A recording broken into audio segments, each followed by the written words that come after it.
अपन सबसे पहले अपनी जो भाषा है, आप एसएससी जीडी की तैयारी कर रहे हो सब लोग? ठीक है। एसएससी जीडी में अपने एक सब्जेक्ट है हिंदी, वो भाषा से संबंधित है। कोई इंग्लिश है तो उनके अलग है, लेकिन अपनी भाषा क्या है?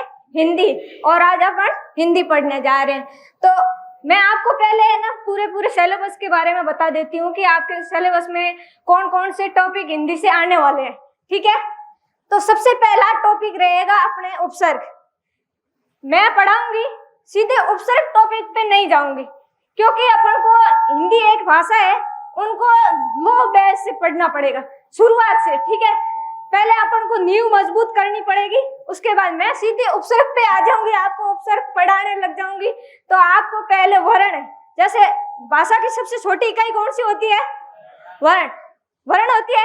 अगर अपन को वर्ण समझ में आएंगे, वर्ण कैसे बनते हैं, अक्षर कैसे बनते हैं, फिर शब्द कैसे बनते हैं, फिर वाक्य कैसे बनते हैं, ये पूरा प्रोसेस अपन को समझ में आएगा, तब अपन जा करके एक एक टॉपिक को क्लियर करेंगे। वैसे पहले अपने उपसर्ग आएगा। उपसर्ग किसे कहते हैं? सबको डेफिनेशन पता है ना उपसर्ग की? तो कौन बोला नहीं? एक बोला ना नहीं। उपसर्ग की डेफिनेशन आपको पता नहीं होगी, शायद परिभाषा नहीं पता होगी, तो कोई बात नहीं। उपसर्ग हमेशा शब्दांश के आगे जुड़ते हैं या पीछे? आगे जुड़ते हैं। और शब्दांश में कोई परिवर्तन होता है कि नहीं होता है? होता है कि नहीं होता है? यानी कि उपसर्ग की डेफिनेशन अपन ऐसे तैयार करेंगे कि कोई भी शब्द किसी शब्दांश के आगे जुड़कर उनके अर्थ में परिवर्तन कर देते हैं, उन्हें क्या बोलते हैं? उपसर्ग बोलते हैं। तो ये उपसर्ग हो गए। वो है ना क्या बोला? क्या बोला?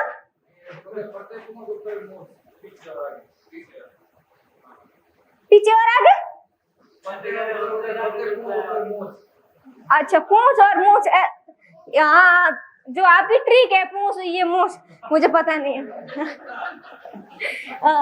तो मेरे को ये पता है कि परते आगे जुड़ते हैं और बंदे परते पीछे जुड़ते हैं और उपसर्ग शब्दांश के आगे जुड़ते हैं। ठीक है।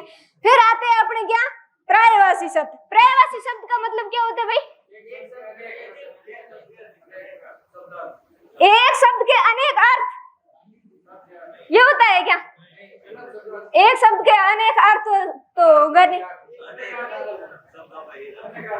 यानी एक अर्थ के अनेक अनेक शब्द यूज में लिए जाए। जैसे अपन मैंने बोला है हरि, हरि बोल दिया।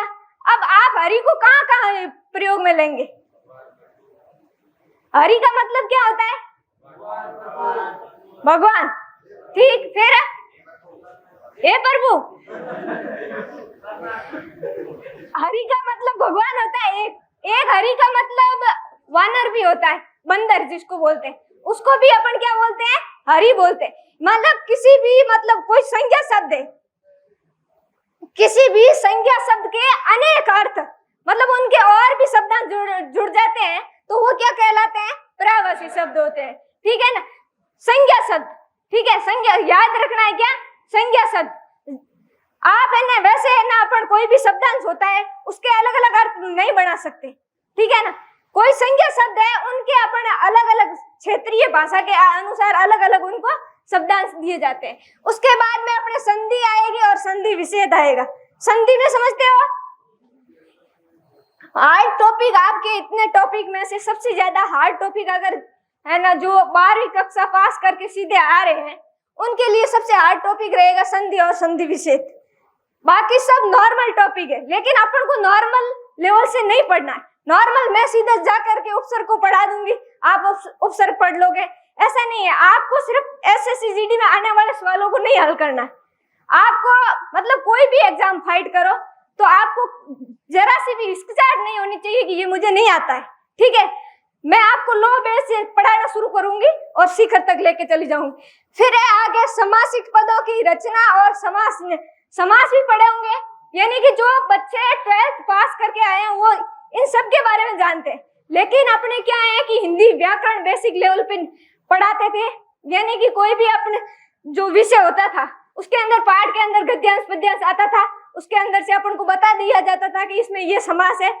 ठीक है, ये संधि है। लेकिन अपन को एक पर्सनल अलग से टॉपिक लेकर के ज्यादातर नहीं पढ़ाया गया। लेकिन कोई अगर प्राइवेट स्कूल से पढ़ के आया है तो उनको अलग से पढ़ाई होगी। लेकिन जो अपने ग्रामीण स्तर में होता है ना, वहां ज्यादा इतना अलग से हिंदी विषय व्याकरण को अलग से नहीं पढ़ाया जाता। इसलिए समास किसे कहते भाई? सॉरी, संधि का भी अपन भूल गए। संधि किसे कहते? दो वर्णों के परस्पर मेल को संधि कहते। अब दो वर्ण परस्पर में कोई भी शब्द ले लूं, दो वर्ण मान लो। आ क्या एक वर्ण है, आ है, और एक अपन ने क्या ले लिया, म वर्ण, आम हो गया। आम में संधि हुई क्या? हुई क्या? तो संधि किसको बोलते हैं अपन?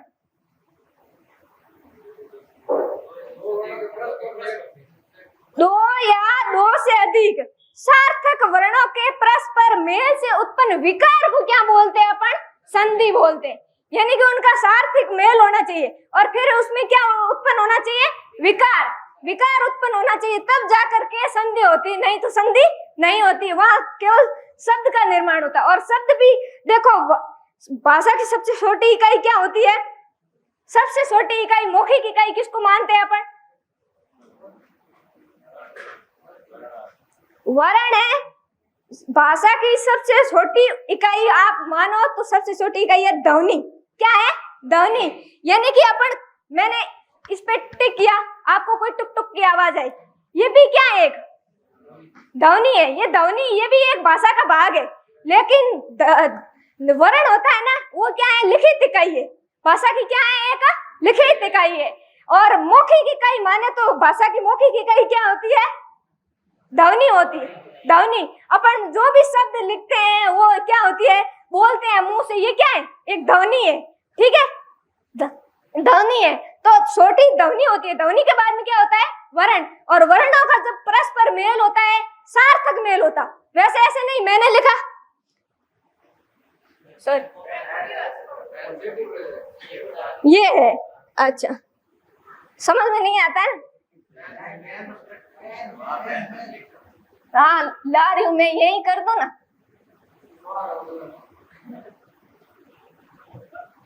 अब सेलेक्ट हो गया, लिख दो।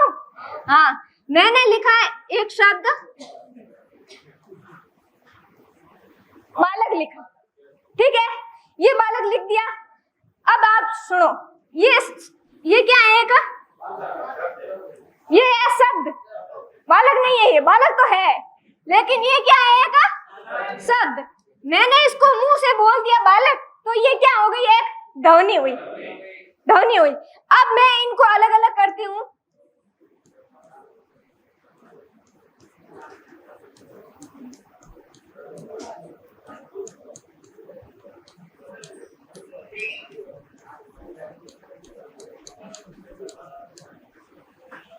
लिखा, ये क्या लिखा मैंने? बालक है। अब देखो, ये ध्वनि है, ये ध्वनि है, ये ध्वनि है। मैं बोल रही हूँ तब तक तो ये ध्वनि है। अब मैंने लिख दिया, ये क्या हो गए? ये क्या लिख दिया? शब्द नहीं है, ये वर्ण है। शब्द ये है, ये क्या है? शब्द। ये क्या है? वर्ण। अब वर्ण देखो, ये लिखा मैंने ब, ये ब है क्या? मैं बोल रही हूँ ब नहीं है, क्योंकि मैं अ का उच्चारण कर रही हूँ साथ में, लेकिन ये ब नहीं है। ये व्यंजन है। इसको क्या बोलते हैं अपन? इसको बोलते हैं व्यंजन। ठीक है, और ये क्या है? स्वर। अब मैंने लिखा ये क्या है? व्यंजन है, एक स्वर है। ये व्यंजन है या स्वर है? ये वर्ण है। ये ना तो व्यंजन है ना स्वर है। व्यंजन कब है? जब ये केवल हलंत में है, तब तक व्यंजन है। और जब इसके अंदर आ जुड़ता है, बा बनता है, तो ये क्या बन जाता है? वर्ण बन जाता है। ये न स्वर रहता है न व्यंजन। वैसे अपन क्या कर लेते हैं कि व्यंजन वर्ण कौन सा है? कभी कभी क्वेश्चन भी आते हैं ऐसे कि निम्न में से व्यंजन वर्ण कौन सा है? आपको 4 ऑप्शन दे दिए, जैसे अ में दे दिया क, ख में दे दिया ग में दे दिया च, और इसमें दे दिया ट। अब आपको पूछ लिया निम्न में से व्यंजन वर्ण कौन सा है? अब आप किसको सेलेक्ट करेंगे? इसमें ट को सेलेक्ट करेंगे। ट क्या है? एक व्यंजन वर्ण है। बाकी वाले वर्ण है केवल, लेकिन व्यंजन नहीं है। ये डेफिनेशन याद रखना है, क्योंकि क्वेश्चन में ऐसे घुमा करके पूछा जाता है। तो अपन जो टॉपिक पढ़ रहे थे संधि, यानी कि मैंने लिख दिया बालक, ये हो गया शब्द। अब शब्द कैसे बनते हैं? सार्थक ध्वनियों से। अब इसको अलग अलग कर दिया। एक तो शब्द है अपने नहीं, वर्ण है बा, एक वर्ण है ल और एक वर्ण है क, बालक। ये अपने पास में अलग अलग तीन है। जब इनका सार्थक मेल नहीं होगा तब तक शब्द का निर्माण नहीं। सार्थक मतलब इनका एक समुच्चय बनना चाहिए, ठीक है। अब मैं इसको क ल बा लिख दूं तो इसका कोई सार्थक अर्थ हुआ है क्या? यानी कि उसका सार्थक अर्थ भी निकलना चाहिए, तब जाकर के वो क्या बनते हैं? शब्द। यानी शब्द की डेफिनेशन क्या हुई? वर्णों के सार्थक समूह को क्या बोलते हैं? वर्णों के सार्थक समूह को क्या बोलते हैं? शब्द। और जब शब्दों का सार्थक समूह होता है तब क्या बनता है?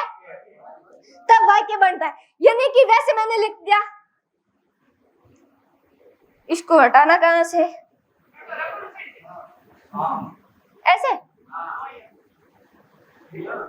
हाँ, अब समझ में आया ना?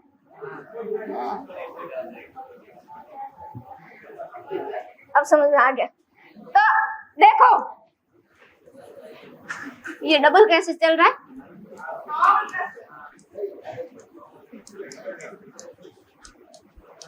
ये क्या है? एक, ये क्या है? ये वाक्य है। कोई मानता है ये वाक्य? ये सिर्फ एक शब्दों का समूह है। ये एक शब्दों का समूह। घर भी एक शब्द है, राम भी एक शब्द है भी एक शब्द है, और जाता भी एक शब्द। ये सब शब्द है। अब ये अपन इसको वाक्य नहीं कह सकते, क्योंकि इनका क्या हुआ है? सार्थक नहीं मेल हुआ है। जब ये सार्थक मेल होगा इनका तब क्या बनेगा? वाक्य। तो इसका कैसे बनेगा?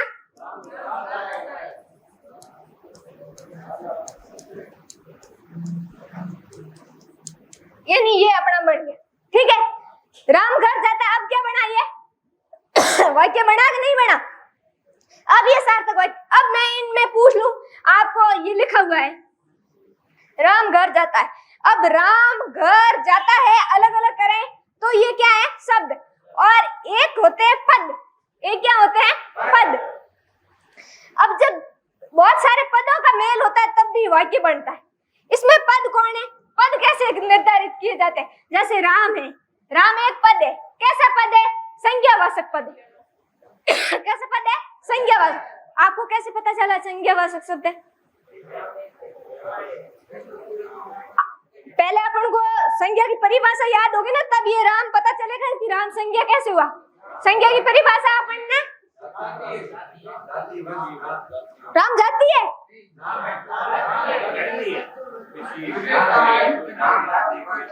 सुनो, अपन पहले परिभाषा सुन लेते हैं, परिभाषा के बाद में आपको समझ में आएगा, ठीक है।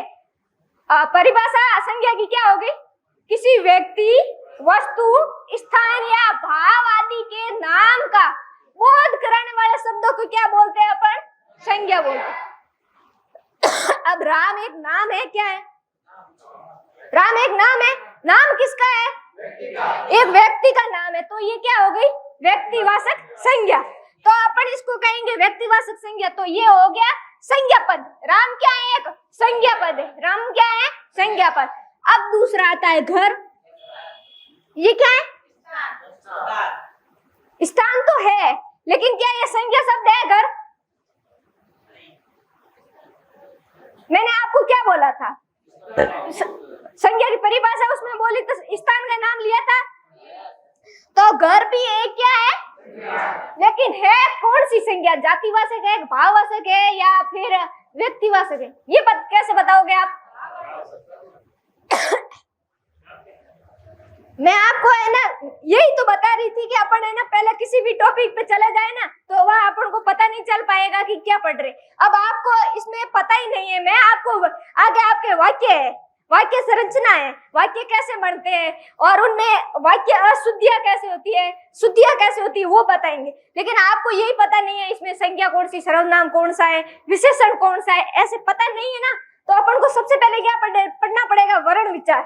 ठीक है। सबसे पहले भाषा की सबसे छोटी इकाई होती है ना वर्ण, वर्ण विचार पढ़ेंगे, उसके बाद में क्या पढ़ेंगे, संज्ञा, फिर सर्वनाम, फिर विशेषण, उसके बाद में अपन आएंगे संधि टॉपिक पे, क्योंकि अपन को संधि पढ़ना जरूरी है। पहले संधि पढ़ेंगे, उसके बाद में उपसर्ग पढ़ेंगे, उसके बाद प्रत्यय पढ़ेंगे, फिर समास है, फिर वाक्य शुद्धि पे आएंगे। फिर अपन को पता चल जाएगा, वाक्य लिखते ही पता चल जाएगा कि इसमें ये गलती है, क्योंकि उसमें सारे नियम आ जाएंगे, क्योंकि हिंदी एक है ना नियमबद्ध भाषा है, और वो अपने नियमों के हिसाब से चलती है। थोड़ा इधर उधर हो गया तो गलतियां हो जाती है, ठीक है।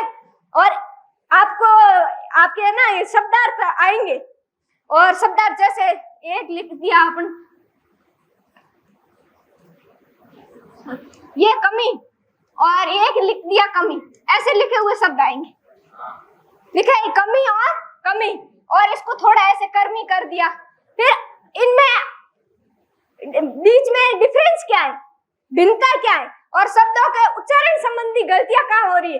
एक छोटे से शब्द बिंदी तक की, जैसे न, एक है हंस, ठीक है, एक होता है हंस और एक होता है हंस, तीनों का अर्थ सेम है क्या, सबका अलग अलग। यानी कि अपनी इतनी सी गलती की वजह से अपन को है ना अर्थ का अनर्थ हो जाता है, होता है कि नहीं होता है। तो इस वजह से अपन को इन बातों का ध्यान रखना है कि अपन पढ़ते समय किस बात का ध्यान रखें। अब घर, मैंने बताया, आपको पूछा कि ये घर क्या है, नींद आ रही है आपको, इतने ध्यान मगन हो रहे, हिंदी का आनंद ले रहे, रस में है वैसे हिंदी एक। हाँ, तो देखो घर है, घर एक जातिवाचक है। अब आपको मैं बताऊं, व्यक्तिवाचक का मतलब है जिसमें सारे नाम आए, व्यक्तियों के नाम, पहाड़ों के नाम, नदियों के नाम, यानी सिर्फ नाम हो। ये मैंने बोला घर, घर एक क्या है, जाति है। जाति कैसे, जाति का मतलब क्या होता है, जाति का मतलब ये नहीं है कि ये तेरी जाति है, मेरी जाट है, मेरी राजपूत है, मेरी मेघवाड़ी, ये जाति नहीं है। जाति का मतलब क्या है, एक समुदाय। यानी कि मैंने घर बोला तो सारे घर आ गए साथ में, किसी एक पर्सनल घर नहीं, किसी एक पर्सनल घर हुआ क्या कोई, मैंने बोला घर तो सारे घर सम्मिलित हो गए। लेकिन मैं बोलूं कि ऊंचा घर, वो ऊंचा घर, तो किसी एक घर के बारे में बोल रही हूँ, वो ऊंचा वाला है उसमें। जैसे काला घर, सफेद घर, पीला घर, ऐसे बोला ना मैंने, ये काला सफेद पीला ये क्या है, विशेषण है, विशेषण है। तो मैंने उस एक किसी एक को इंगित करते हुए बोला, तो वो क्या हुआ, वो व्यक्ति होगा या जाति होगी, कौन सी संज्ञा होगी। आप बैठे हो, आप बैठे हो, मैंने कहा वो लड़का बैठा था, ठीक है, मैंने बोल लिखा वह लड़का बैठा था, ठीक है। एक मैंने लिखा राम बैठा था, समझ में आया। अब देखो वो लड़का बैठा था, इसमें लड़का आया। अब मैंने वो लड़का बैठा था ऐसे बोला, तो आप ये पता कर पाओगे कि किस लड़के के बारे में बोल रहे मैं, नहीं कर पाओगे। तो ये क्या हो गई, एक जाति, जाति यानी लड़का जाति, जिसमें संपूर्ण जाति का बोध हो, यानी कि सारे सम्मिलित हो उसमें, वो होता है जातिवाचक।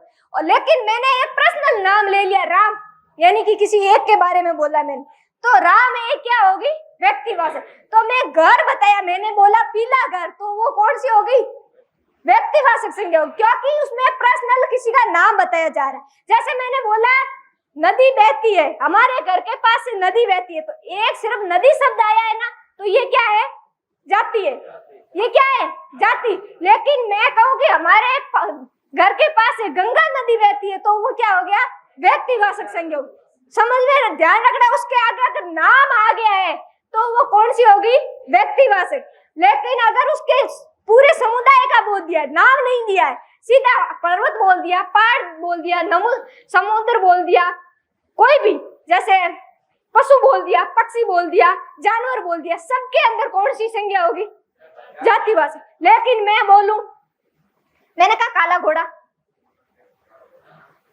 बोला जैसलमेरी ऊंट, मैंने बोला ऊंट, ऊंट बोला तो आपको समझ में नहीं आया कौन से ऊंट के बारे में बोल रहे, नहीं समझ में आया ना। मैंने बोला जैसलमेरी ऊंट, तब आपको पता चला कि जैसलमेर के बारे में, तो जैसलमेरी ऊंट बोला तो आपको पता चल गया कि किसी व्यक्तिवाचक संज्ञा का उदाहरण। और भाववाचक संज्ञा के अंदर आप बोल रहे हैं तो कोई भाववाचक बोलता है। भाववाचक का मतलब क्या होता है पता है? सिर्फ भाव मतलब है ना, जो जिसको अपन छू नहीं सकते, जिसको सिर्फ महसूस कर सकते, वो क्या होते हैं? भाव। जैसे मैंने कहा मुझे हंसी आ रही, क्या आप हंसी को कैच कर सकते हो, पकड़ सकते हो, छू सकते हो? मैंने कहा मुझे क्रोध आ रहा है, मुझे गुस्सा आ रहा है, फिर मैंने और कोई शब्द बोल दिया जैसे है ना गलानी है, घृणा है, ईर्ष्या है, ये सारे के सारे शब्द क्या है? भाव है। यानी कि इनको अपन पकड़ नहीं सकते, छू नहीं सकते। जैसे भाव में खट्टाई है, मीठाई है, यही सारे शब्द किसमें आएंगे? भाव में है ना, जिसको छू नहीं सकते, पकड़ नहीं सकते, वो क्या होता है? भाव। ठीक है, तो इनको पता चल गया कि संज्ञावाचक संज्ञा जिसमें व्यक्तिवाचक, जातिवाचक और भाववाचक किसको बोलते। ठीक है, ये किधर गया? इस पे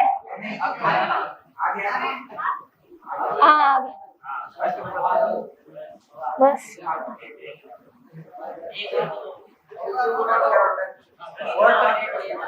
बस ऐसे। हाँ ठीक है, तो संधि हो गई अपने। समास, समास क्या होता है? हाँ,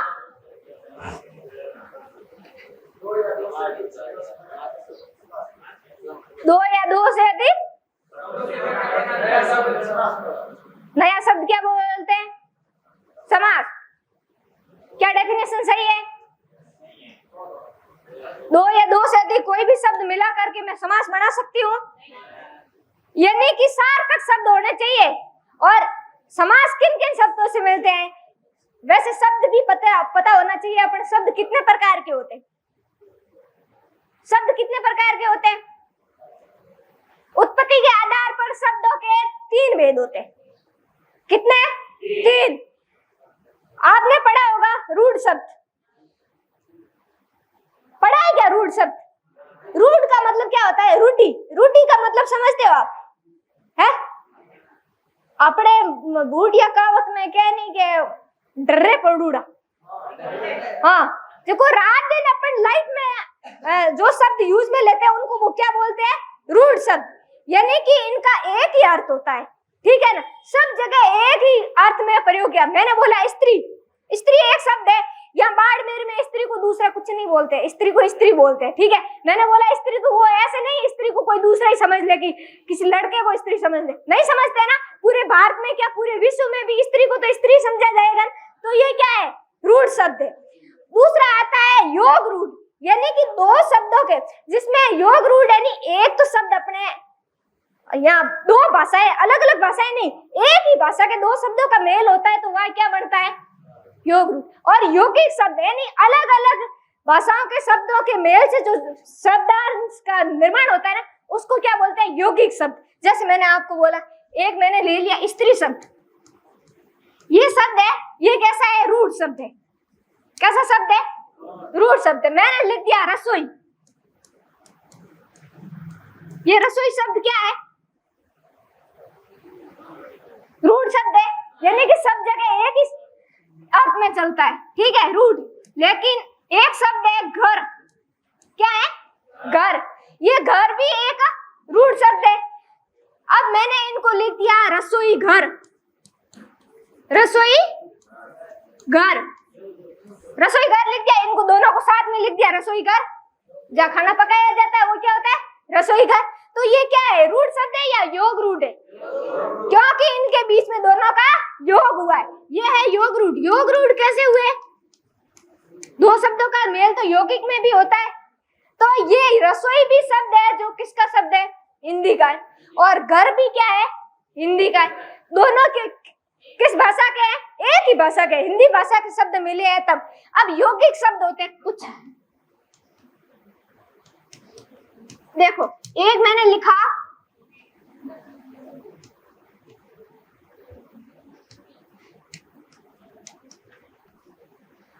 ये लिखा, क्या लिखा है? पीत और अंबर। अब पीत का मतलब क्या होता है समझते हो? पीत का मतलब होता है पीला, पीत का मतलब क्या होता है? पीला।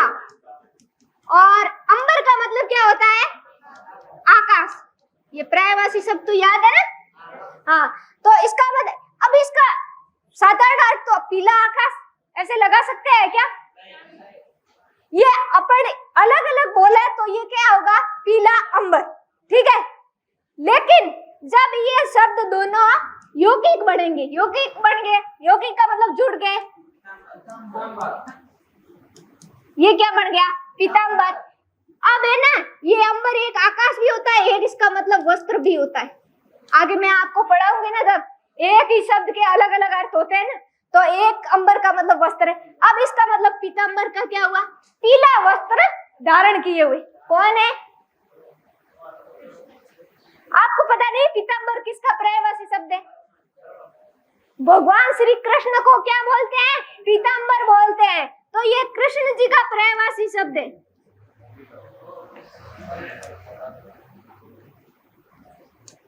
ये किसका पर्यायवाची शब्द है? कृष्ण जी का।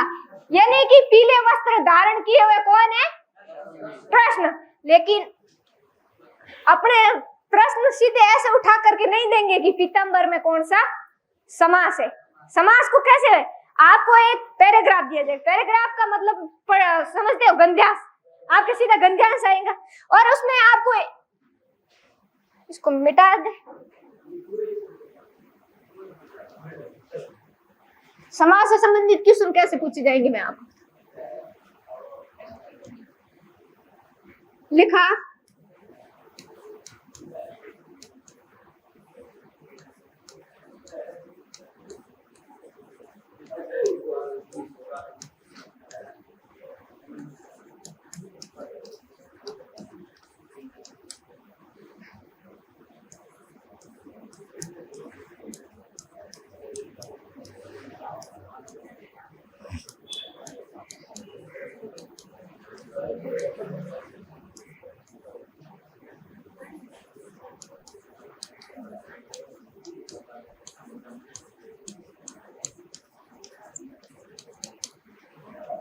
देखो, सुनो, एक गंध्यांश आएगा, उसमें अगर आपको ये समास का उदाहरण बता रही हूं मैं, समास को कैसे निर्धारित करते हैं अपन।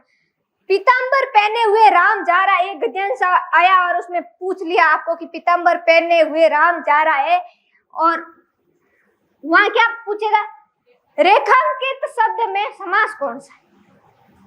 अब आपको ये भी पीतांबर लिखा हुआ है, ये भी पीतांबर, एक मान लो ऐसा आ गया और एक ऐसा आ गया, दोनों एक साथ नहीं पूछेंगे, लेकिन इसमें आया तो आप कौन सा समास करो? समास पता है समास कितने प्रकार के होते हैं? कितने प्रकार के होते हैं? 6 होते हैं या 5 होते हैं या 4 होते हैं? नाम आते हैं, बोलो। अविभाव, कर्मधारय, बहुव्रीहि, द्विगु, द्वंद्व,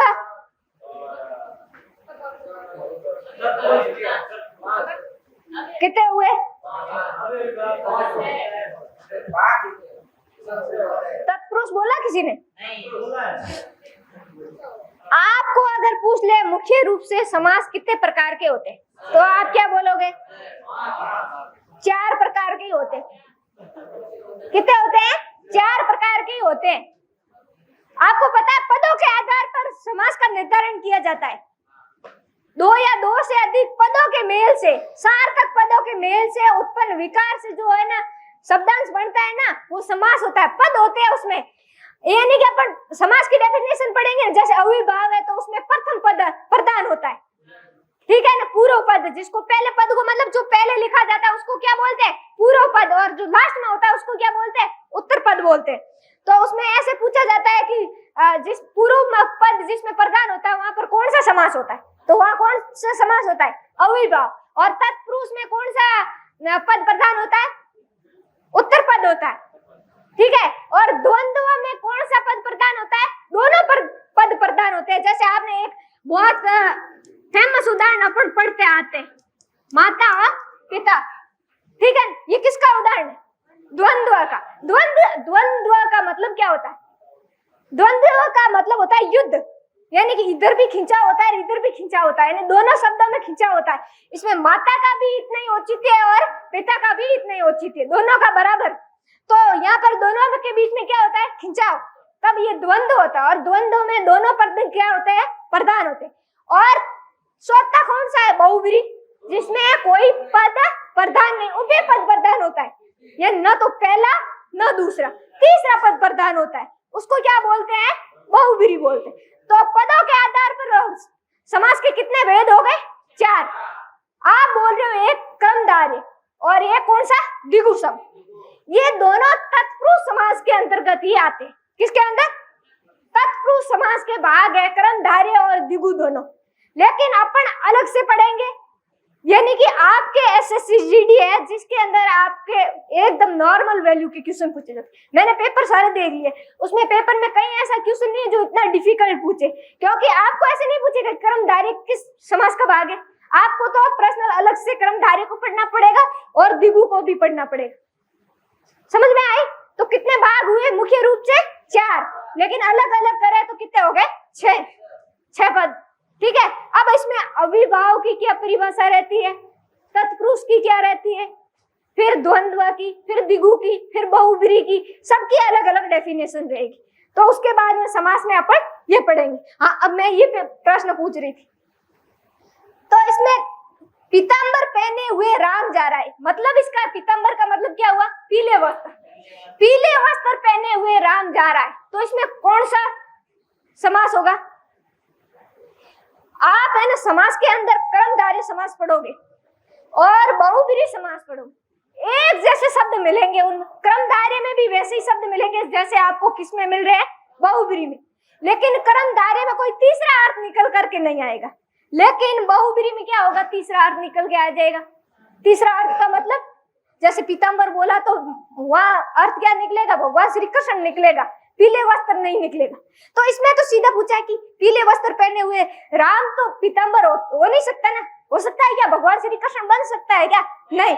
तो इस पीतांबर का मतलब क्या हुआ कि पीले वस्त्र पहने हुए, और ये जो पीले वस्त्र पहने हुए हैं वो कर्मधारय समास के अंदर आएगा।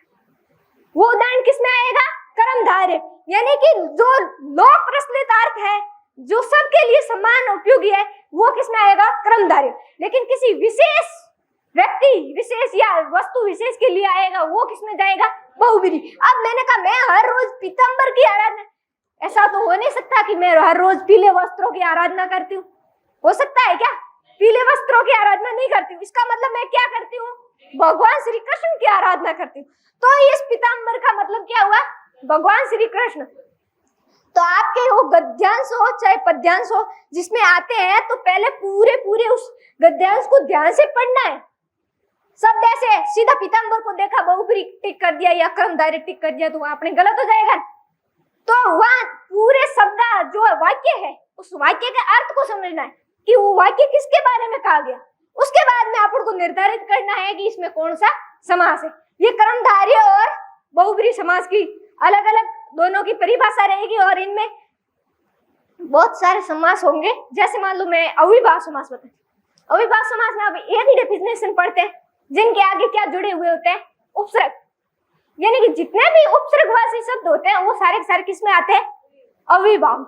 लेकिन कुछ ऐसे उदाहरण भी है जो अपने तत्पुरुष में भी आएंगे, जिसके आगे क्या लगा हुआ होगा, उपसर्ग लगा होगा। और सबसे ज्यादा कर्मधारय में देखने को मिलेंगे जिसके आगे उपसर्ग लगे होंगे। तो अपन ऐसी डेफिनेशन नहीं बना सकते, कुछ अपवाद होते हैं। हिंदी में अपने क्या चलता है, एक अपवाद, यानी कोई पढ़ाया उसके लास्ट में क्या लिखवाते हैं, ये इसका अपवाद है, यानी कि सब के लास्ट में जाकर के उसके ऊपर पानी फेर नहीं होता है, अपवाद होता ही है। और कोई पूछे अपवाद क्या है, अपवाद अपवाद दे दो और क्या, लेकिन अपवाद नहीं होता, उनकी भी कोई मजबूरी होती है जिसकी वजह से वहां अपन एक संधि में लिखते हैं ना,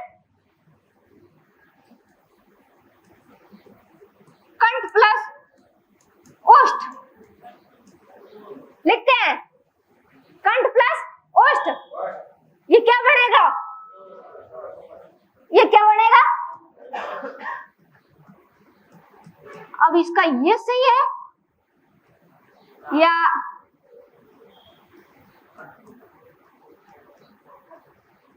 सॉरी, इसको टा कर देते, तो इसमें कौन सा सही? ये सही है या ये? आप वर्ती संधि पढ़ते हो? वर्ती संधि का जो परिभाषा वो क्या है? वर्ती कब होती?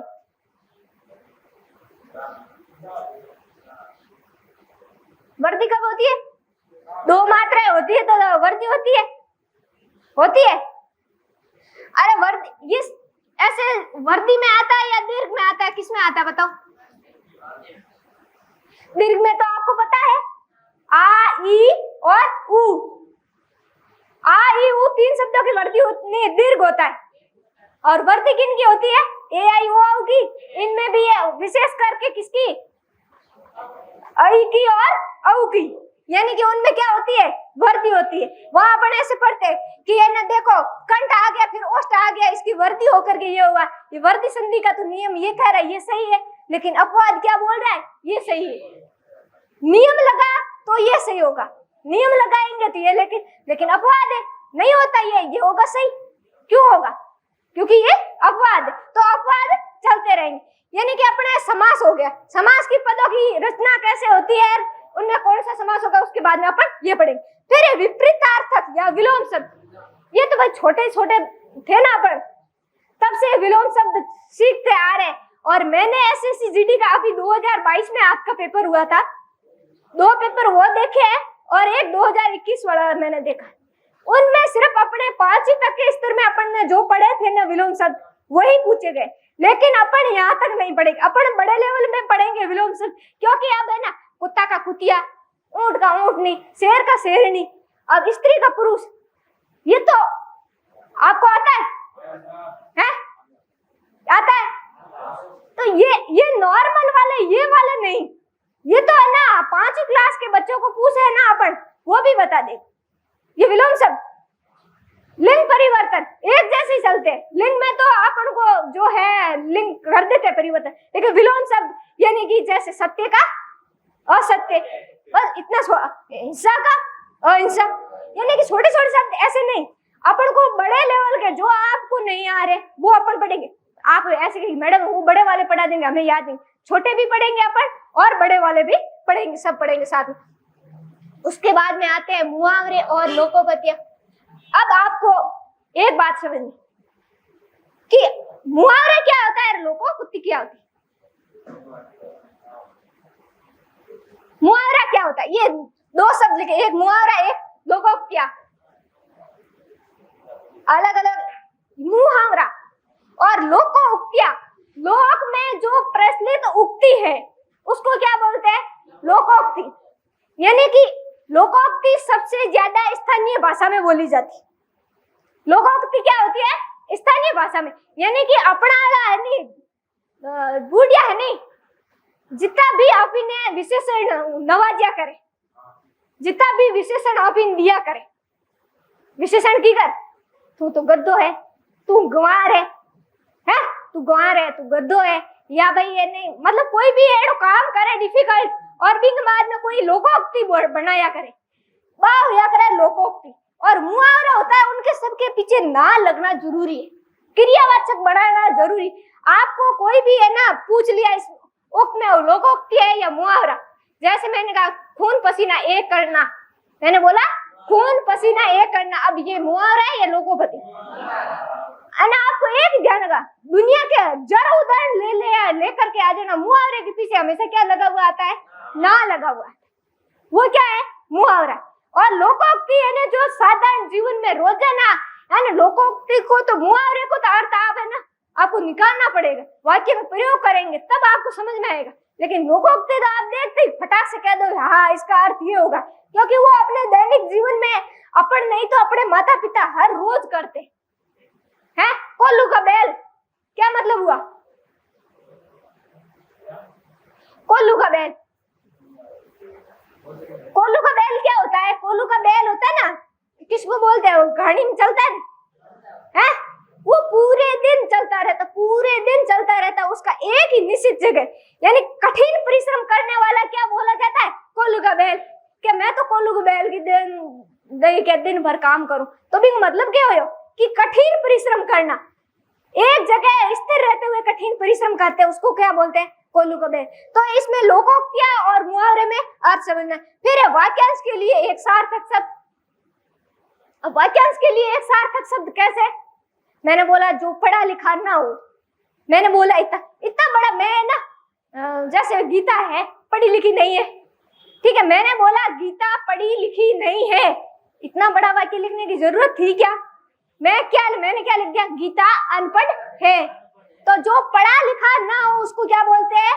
अनपढ़। तो यही वाक्यांश के लिए क्या है? सार्थक शब्द है।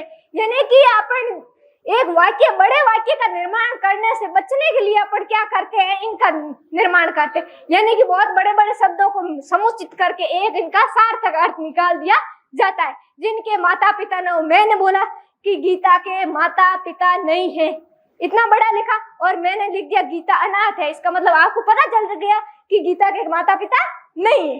तो इतने बड़े बड़े मतलब किताबों के अंदर इतने बड़े बड़े लिख देते हैं, तो अपनी किताबें कितनी बड़ी हो जाती है, एक पाठ भी बहुत बड़ा होता है। इसलिए इनको संकीर्ण करके एक समुच्चय बना करके जो सार्थक शब्द बनाए उनको क्या बोलते हैं? वाक्यांश के लिए एक शब्द। फिर होता है शब्द युगम, यानी कि शब्दों का आपस में जुड़ाव। जैसे है ना, ये उपसर्ग है, प्रत्यय है, यौगिक है, योग रूढ़ है, इन सभी संज्ञा है, सर्वनाम है, विशेषण है, इनका एक युग्म बनाएंगे। फिर आगे इनके संकर है, देशज है, विदेशज है, शब्दों का अपन आगे निर्माण करेंगे। इसके बाद में है संज्ञा शब्दों से विशेषण बनाना।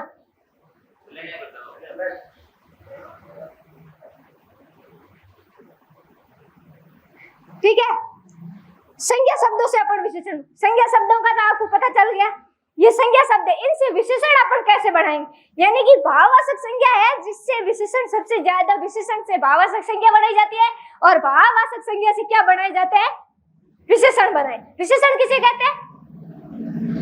विशेषण ही पता नहीं है तो अपन कैसे बनाए? एंड संज्ञा वो सर्वनाम की विशेषता बताने वाले शब्दों को क्या बोलते हैं अपन? विशेषण।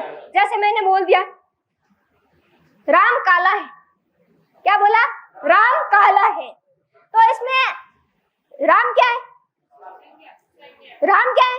संज्ञा। और काला क्या है? विशेषण। ये संज्ञा की विशेषता बता रहा है। और मैंने बोला कि बनारसी साड़ी पहन रही हूं, तो इसमें क्या है? संज्ञा क्या है? साड़ी। और इसकी विशेषण क्या है? बनारसी। बनारसी इसका क्या, कि बनारस विशेष की साड़ी है, तो उसको क्या बोल दिया? बनारसी। यानी कि कोई भी संज्ञा है या सर्वनाम, सर्वनाम किसको बोलते हैं? संज्ञा के स्थान पर प्रयुक्त होने वाले शब्दों को क्या बोलते हैं? सर्वनाम। अब संज्ञा मैंने बोल दिया,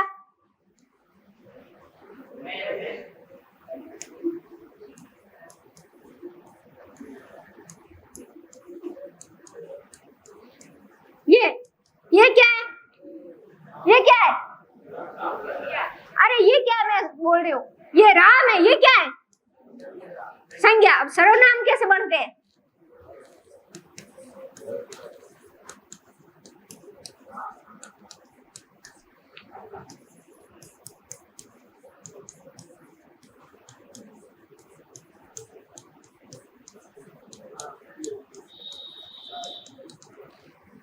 अब मैंने लिखा राम घर जाता है, राम खाना खाता है, और फिर राम सो जाता है।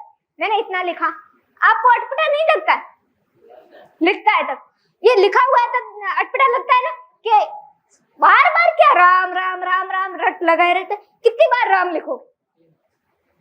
राम लिख दिया, राम लिख दिया, फिर राम लिख दिया। अरे हमें पता है कि वो राम ही है, ये एक राम के बारे में ही बताया जाए। तो हम इसे ना बार बार की ये संज्ञा शब्दों की आवर्ती से बचने के लिए अपन क्या करते हैं? सर्वनाम का प्रयोग। तो अपन यहाँ क्या कर देते हैं? राम की जगह क्या लिख देते हैं? वह। क्या लिख दिया? राम घर जाता है, वो खाना खाता है, और वह राम सो जाता है। नहीं, वह सो जाता है, राम नहीं, वह सो जाता है। यानी कि सर्वनाम कहाँ प्रयुक्त होते हैं? संज्ञा के स्थान पर। यानी कि बार बार संज्ञा शब्दों की आवर्ती नहीं हो, और वहां पर अपन क्या लगा देते हैं? सर्वनाम। ठीक है, सर्वनाम के कितने भेद होते हैं? 6 भेद होते हैं सर्वनाम। यानी आपको याद रखना, वैसे संज्ञा होती है ना, संज्ञा के वैसे मुख्य रूप से तो 3 ही भेद होते हैं, क्योंकि अपन पहली दूसरी तीसरी में पढ़ते थे, अपन को 3 ही पढ़ाते थे, जातिवाचक, भाववाचक और व्यक्तिवाचक, 3 ही। लेकिन जातिवाचक संज्ञा होती है ना, उसमें एक समूहवाचक और द्रव्यवाचक दो भाग होते हैं कि नहीं होते? यानी कि समूह की संख्या को बोध करने वाले समूह। ऐसे ही नहीं, जातिवाचक संख्या के भी बहुत सारे भाग होंगे, फिर व्यक्तिवाचक के भी होंगे, और फिर क्या होते हैं, भाववाचक के भी अलग अलग भाग होते हैं। तो संख्या के कितने भाग हो गए? 3 मुख्य रूप से, और डेफिनेशन कभी 3 ऑप्शन में नहीं आए तो अपन वहां क्या करके आएंगे? 5। और सर्वनाम के कितने भेद होते हैं? 6। और फिर हो गया संज्ञा, हो गई, सर्वनाम हो गया, और फिर विशेषण, और विशेषण के कितने भाग होते हैं? विशेषण के कितने होते हैं? विशेषण के भी 6 भेद होते हैं, क्योंकि विशेषण भी अलग अलग प्रकार के हो गए। वैसे आपको है ना, इसमें सर्वनाम में और विशेषण में काफी कुछ चीजें समान दिखाई देगी, यानी कि उनकी जो भाग होते हैं ना, वो भेद किए जाते हैं, भेद किए जाते हैं, उनमें समानता दिखाई देगी। फिर हो गया संज्ञा, हो गई, सर्वनाम हो गया, विशेषण हो गया, और एक क्रिया टॉपिक आपके इसमें दिया, हाँ कि क्रिया भी दिया हुआ।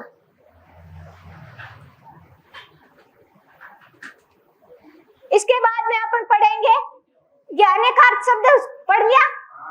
विशेषण में अनेकार्थ शब्द यानी कि एक ही शब्द के अनेक अर्थ, ठीक है। उसके बाद में क्रमवाच्य और भाववाच्य का प्रयोग, यानी कि वाच्य अपन पढ़ेंगे, ठीक है ना। वाच्य 3 प्रकार के होते हैं, कर्तृवाच्य, क्रमवाच्य और भाववाच्य, और इन तीनों के डेफिनेशन फिर इनके अलग अलग भाग होंगे। फिर वाच्य पढ़ेंगे, उसके बाद में वाक्य में शुद्धि और अशुद्धि मैंने बताया था, वाक्यों का शुद्धिकरण कैसे होगा, इसमें शब्दगत अशुद्धि कैसे होगी वाक्य के अंदर। देखो मैंने बोला कि राम को काट कर सेव खिलाओ, क्या मैंने वाक्य सही बोला? क्या बोला मैंने? राम को काट कर सेव खिलाओ। तो उसमें राम को काटना नहीं है, अपन को किसको काटना है? सेव को काटना है। तो यहाँ अपने क्या है? अशुद्धि है वाक्य के अंदर, और किसी कैसी अशुद्धि? क्रमगत, यानी कि इनका क्रम है ना भंग हो गया है। जिनका जैसा क्रम आना चाहिए ना, इसमें संज्ञा संबंधी होगी, विशेषण होगी, सर्वनाम संबंधी होगी, कारक संबंधी होगी, समास संबंधी होगी, सब तरह की अशुद्धियां आएगी। पहले अपन को क्या करना पड़ेगा? शुरू से है ना वो पढ़ना पड़ेगा, उसके बाद में अपन को समझ में आएगा। इसके बाद में क्या है? अंग्रेजी की पारिभाषिक शब्दों के समानार्थक शब्द, ये टॉपिक है जो आज तक कोई नहीं तो करवा सका है ना बात। इसके लिए मैं आपको सिर्फ पीपीटी के माध्यम से पढ़ाऊंगी, बाकी सारा मैं अपने आप पढ़ाऊंगी, लेकिन इसमें अपन पीपीटी शायद, इसमें क्या होती है? इंग्लिश के शब्द होते हैं, इंग्लिश मीनिंग होती है, ठीक है, और अपन को हिंदी मीनिंग बतानी, ठीक है। तो उसमें कोई है ना जो इंग्लिश का मास्टरमाइंड होता है वो बता सकता है, लेकिन अपन तो है ना ठीक है देखा देखी सारे बता सकते हैं। और इसमें से एक क्वेश्चन पक्का आता है, और वो भी आपके, मैंने 2022 वाला पेपर देखा था जिसमें एक एरिया था, पता नहीं ऐसा शब्द है एरिया, तो अपन पता ही है क्षेत्र को क्या बोलते हैं? एरिया बोलते हैं। 3rd ग्रेड में भी यही क्वेश्चन आया था शब्दावली से कि एरिया किसको बोलते हैं। इंग्लिश में लिख दिया AREA एरिया, और हिंदी में बोल दिया कि इसको क्या बोलते हैं, तो एरिया को क्षेत्र बोलते हैं। तो ये नॉर्मल शब्दावली होगी, इसमें अपन पीपीटी की सहायता से लेंगे, और ये अपन को रटना पड़ेगा, ठीक है। वैसे रटने की चीजें क्या है? विलोम शब्द भी रटना होता है, पर्यायवाची शब्द होता है ना वो भी रटना ही होता है, क्योंकि पर्यायवाची शब्द मैं आपको बता दूं कि जैसे आकाश है, अब आकाश का मैं बताऊंगी कि अंबर है, नभ है, व्योम है, वगैरह वगैरह आप पढ़ोगे, लेकिन वो तो आपको याद करना पड़ेगा ना कंटेंट। मैं उसको समझा तो नहीं सकती कि उसको नभ क्यों कहते हैं, उसको वो व्योम क्यों कहते हैं, उसको अंबर क्यों कहते हैं, समझा सकते हो क्या? या पृथ्वी को भू क्यों बोलते हैं, धरा क्यों बोलते हैं, धरणी क्यों बोलते हैं, वसुंधरा क्यों बोलते हैं, बता नहीं सकते ना। तो ये बताने के लिए ये भी मैं आपको एक बार सारे के सारे बता दूंगी, उसके बाद में आपको याद करना पड़ेगा, ठीक है ना। उसके बाद में क्रिया किसको कहते हैं? किसी कार्य का कर्ता, हाँ, किसी शब्दांश के माध्यम से अपन को किसी कार्य का करना या होना पाया जाता है, वो होता है, ठीक है। उसमें हमारी क्रिया कौन कौन सी होती है? इसमें देख सकर्मक, अकर्मक, पूर्वकालिक क्रियाएं 3 ही दी रखी, लेकिन अपन को पहले तो कर्म के आधार पर सकर्मक, और अकर्मक, ये दोनों पढ़ेंगे। फिर इसके 5 भेद आते हैं अलग से, व्युत्पत्ति के आधार पर इसके 5 भेद होंगे, वो पढ़ेंगे। पूर्वकालिक, प्रेरणार्थक, संयुक्त क्रिया, वो वाले। लेकिन आपका तो टॉपिक में मेंशन क्या है? सकर्मक, अकर्मक और पूर्व। सकर्मक क्रिया किसको बोलते हैं? जो कर्म सहित हो, जिसमें कर्म दिखा हो, ठीक है, जिसका सीधा प्रभाव किस पे पड़े? कर्म पे पड़े। और अकर्मक यानी कि कर्ता पे उसका प्रभाव पड़ता है, यानी उसमें कोई कर्म विद्यमान नहीं होता है। जैसे सकर्मक और अकर्मक क्रियाओं की पहचान की एक मुख्यतः आपको एक ही रूल्स याद रखना है कि क्या क्या एक सब ये प्रश्नवाचक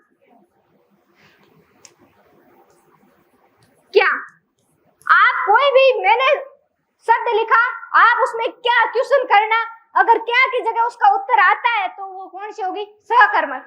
और अगर क्या से उसका उत्तर नहीं आ रहा है तो वो क्या होगी? अकर्मक। मैंने बोला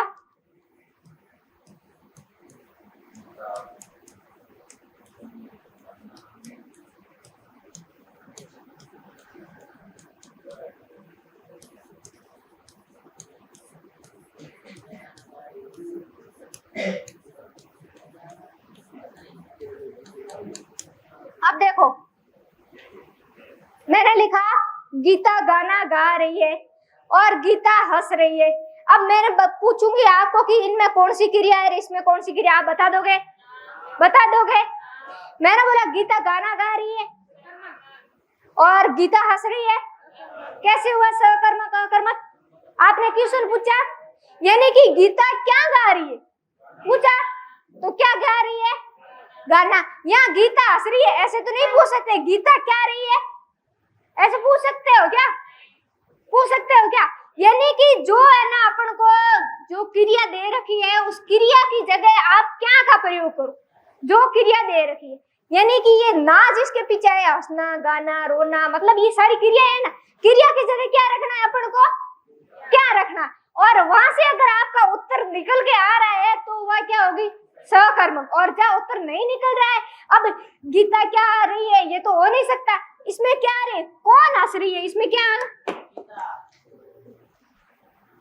इसमें क्या होगा? कौन हंस रही है। अब कौन सीधा प्रभाव किस पे? ये गीता क्या है? करता है। और इसमें कर्म क्या है? गाना है, कर्म है। इसमें गीता करता है, गाना क्या है? इसका कर्म है। लेकिन यहाँ गीता करता है, हंसना एक इसकी क्रिया है, इसमें कर्म नहीं आया। कर्म आया क्या? हंसना है नहीं, वो हंस रही है, उसकी क्रिया हो रही है, लेकिन उसका कर्म नहीं हो रहा है। किसी भी कार्य का जो कार्य हो रहा है उसका फल किसके ऊपर पड़ना चाहिए? कर्म के ऊपर। लेकिन यहाँ कोई कर्म नहीं है, गीता सीधा करता है। यानी कि इसको सिर्फ अपन कौन हंस रही है ऐसे पूछ सकते हैं, लेकिन क्या हंस रही है ऐसे नहीं पूछ सकते ना। क्या हंस रही है पूछ सकते हैं क्या? तो क्या कर सकर्मक और अकर्मक का ये पूर्वकालिक का मतलब, पूर्वकालिक क्रिया का मतलब होता है जो पहले हो चुकी, पहले के समय में हो गई है, उसको पूर्वकालिक क्रिया कहते हैं। क्या बोलते हैं? पूर्वकालिक। जैसे मैंने कहा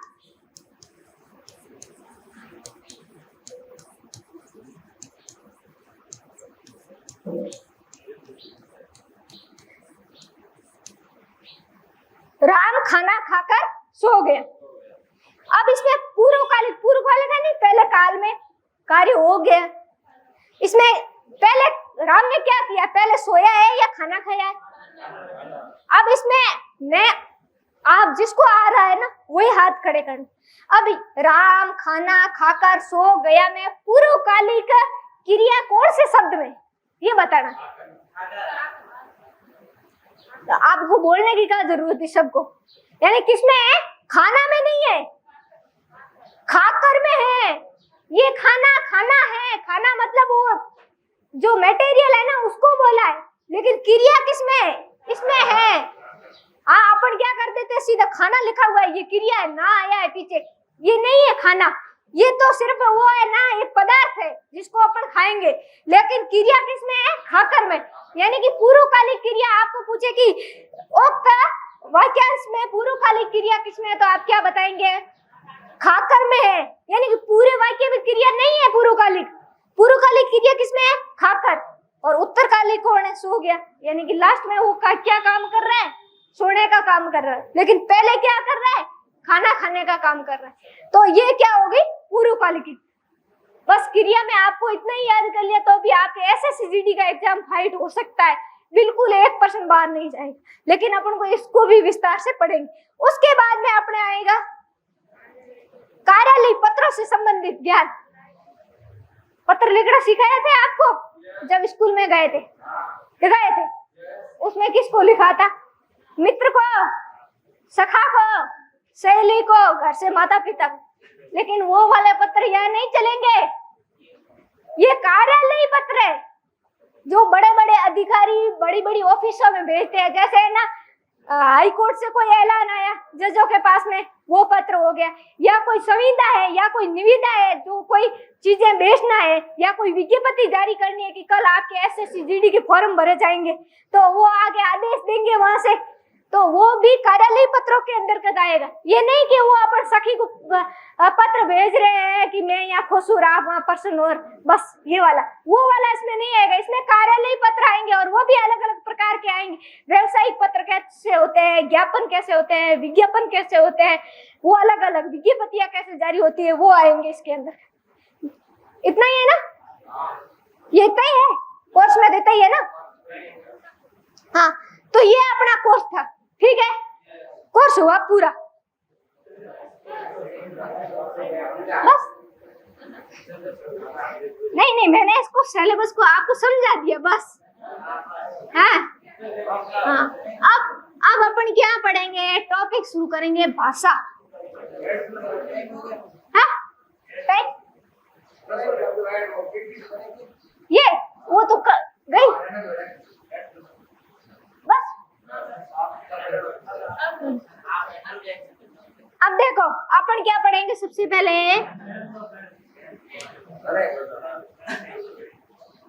हार्ट टच होते हैं क्या?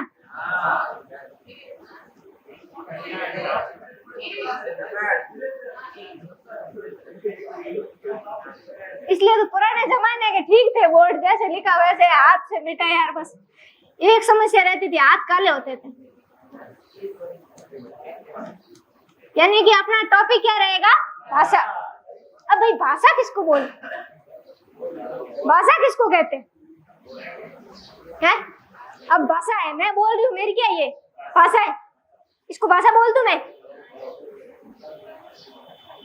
यानी कि मनुष्य के हृदय में उत्पन्न जो भाव या विचार होते हैं, उनको बाह्य अभिव्यक्ति के माध्यम से, ध्वनि चिन्हों के माध्यम से जो अपन व्यक्त करते हैं, उनको क्या बोलते हैं? भाषा बोलते हैं। यानी कि क्या, मेरे मन में विचार आया, मैं यहाँ आके चुपचाप खड़ी हो गई, अब मैं आपके सामने देखूं, मैं आपको क्या कहना चाह रही हूँ, आपको समझ में आएगा?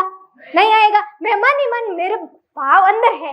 भाषा कब होगी? मेरे अंदर भाव है, मैं सोच रही हूँ आज इनको क्या पढ़ाऊं क्या नहीं पढ़ाऊं, और आज सर्वनाम पढ़ाना, ऐसा बोल रही हूँ मन के अंदर। लेकिन आपको क्या पता चलेगा? लेकिन आपको कब पता चलेगा? जब वो भाषा के रूप में आपके पास आएगा वो विचार, ठीक है। तो मैंने उसको बाहर से बोल करके, अभिव्यक्त करके, मेरे विचारों को आपके सामने जिस ध्वनि चिन्हों के अंदर आपको प्रकट करके दिया, तो वो क्या हो गई? भाषा हो गई, ठीक है।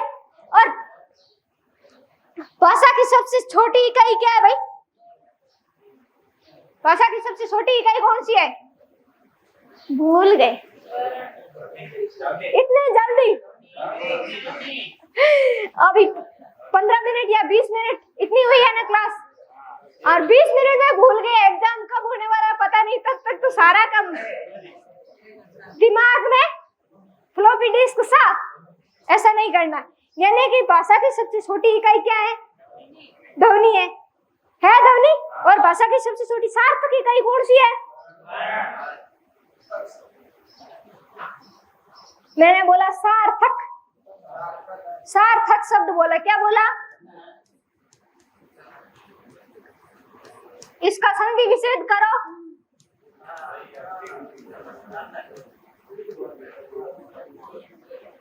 स का मतलब स और अर्थक। स का मतलब सहित, अर्थक का मतलब अर्थ, अर्थ सहित। अब क्या वर्ण का कोई अर्थ निकलता है क्या भाई? निकलता है क्या? वर्ण का कोई अर्थ निकलता है? यानी कि आपको पूछ ले कि भाषा की सबसे छोटी सार्थक इकाई, तो वो होगा शब्द। क्या होगा? शब्द। सार्थक मतलब अर्थ सहित, शब्द का ही निकलेगा अर्थ, वर्ण का कोई अर्थ नहीं निकलेगा। वर्ण का अर्थ निकलता है, कोई अर्थ बताए। मैंने बोला क का क्या अर्थ है?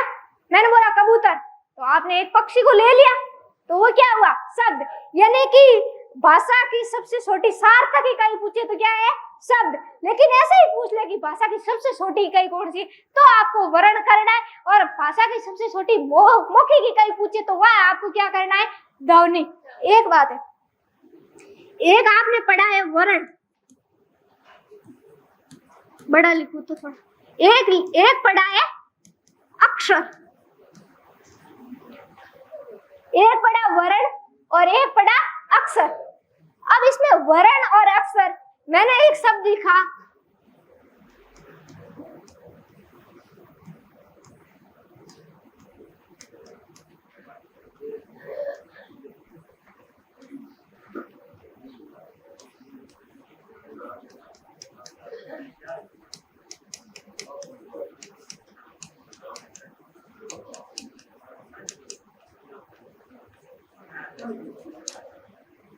मैंने लिखा बालक बालक बालक।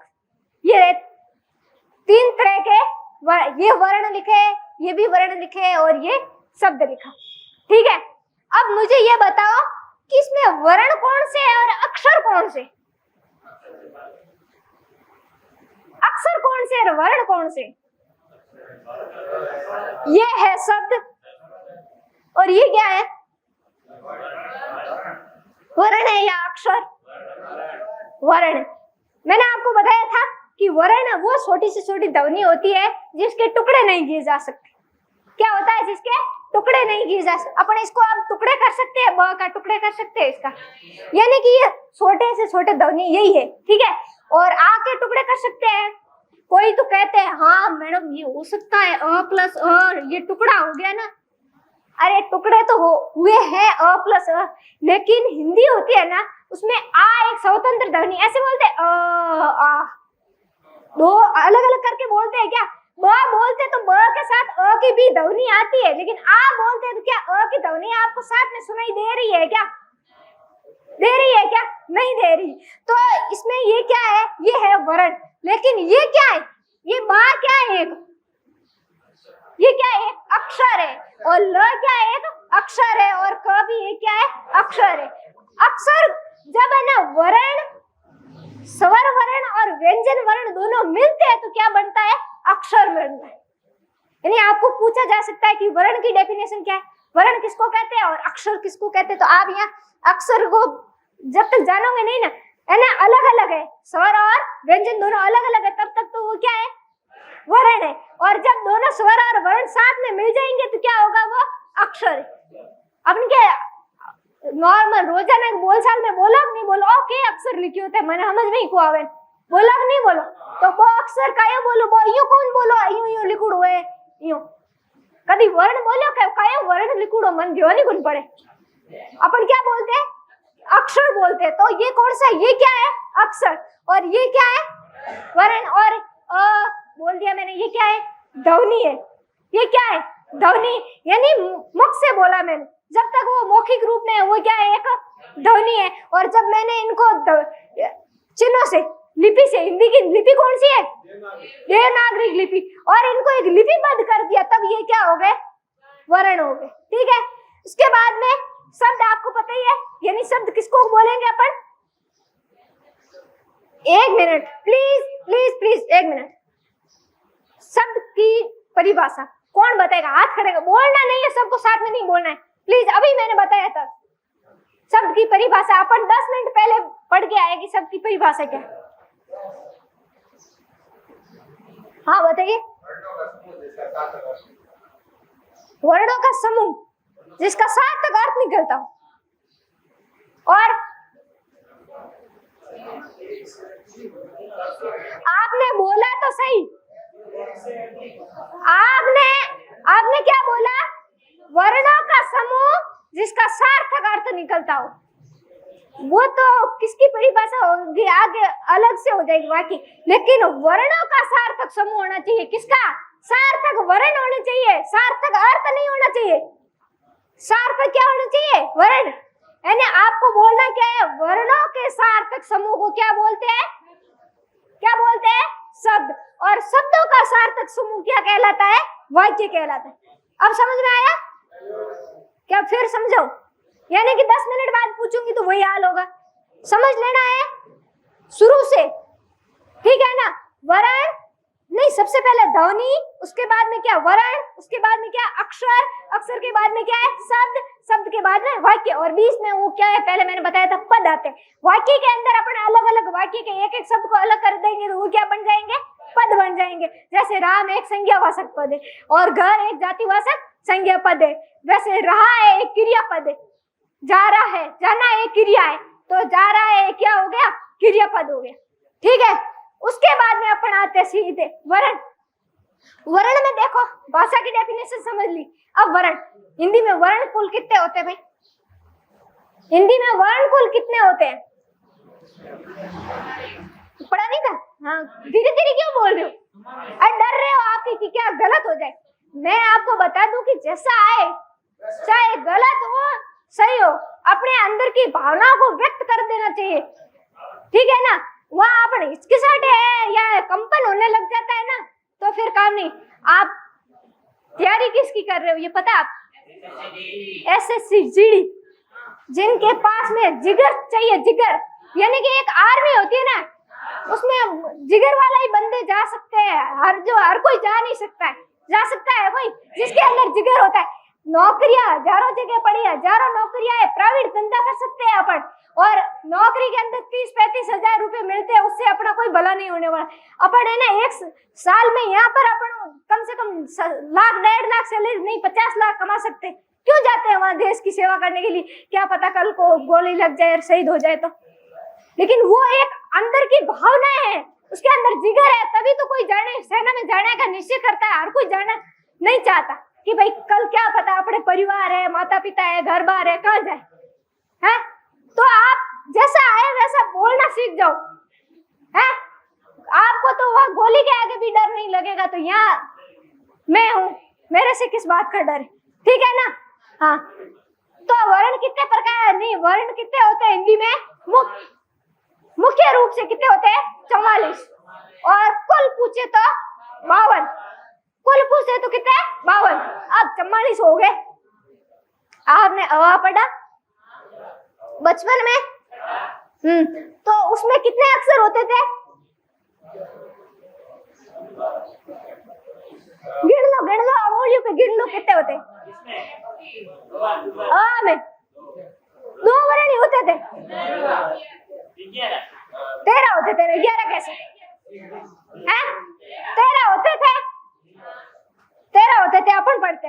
अब मैं पूछूं कि स्वर कितने होते हैं, तो आप क्या, आपका जवाब क्या होगा, 11 होगा। तो 11 क्यों होगा, वो 2 कहाँ गए, अरे आप समझ लेना, अपन पढ़ते थे ना, आप शायद आप सारे लोग, क्योंकि आप 12वीं पास हो सब लोग, हाँ अपन को बारकड़ी कैसे सिखाते थे सर,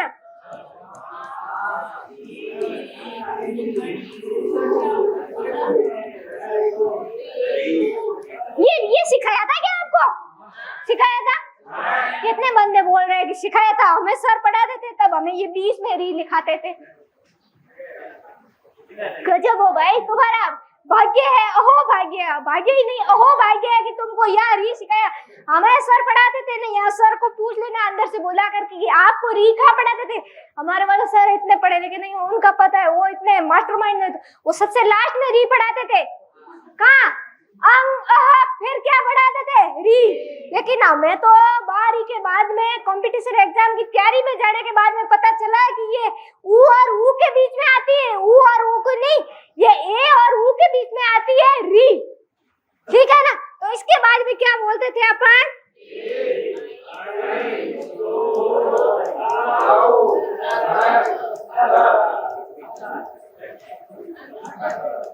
ये भाई न्यातवार है, ये क्या है न्यातवार है ना, ये इनको कोई जाति में सम्मिलित नहीं किया ना, तो बेचारा ने सौरा ने इनको त्याग दिया और व्यंजन ने भी इनको त्याग दिया।